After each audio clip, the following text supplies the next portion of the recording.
Bahagyang nagmumura ang kada kilo ng bigas na ibinebenta sa ilalim ng Rice for All program ng gobyerno simula bukas.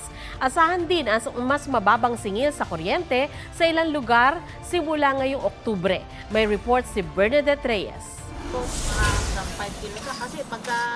Simula bukas, 43 pesos kada kilo na lang ang bigas sa ilalim ng Rice for All program. Mabibili yan ng kahit sino sa mga kadiwa ng Pangulo ng walang limit. Binabaan lang natin yung presyo kasi nakakita na tayo ng pagbaba sa merkado, sa presyo ng bigas. Bukod sa mga consumer, may pakinabang din daw ang programa sa mga magsasaka at mangingisda. Bukod pa ang programa sa 29 pesos per kilo na bigas para sa mga miyembro ng 4Ps, senior citizens at PWDs.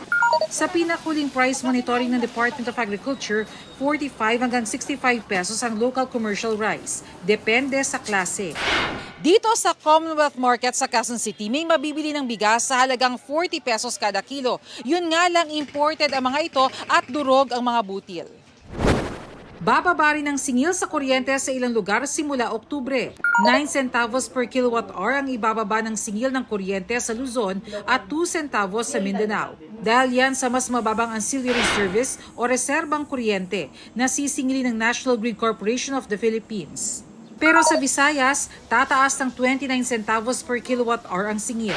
Pass-through charges yan at hindi mapupunta sa NGCP. Bernadette Reyes, nagbabalita para sa GMA Integrated News.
Huwag magpahuli sa mga balitang dapat ninyong malaman.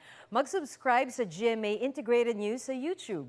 Sa mga kapuso abroad, subaybayan nyo kami sa GMA Pinoy TV at sa www.gmanews.tv.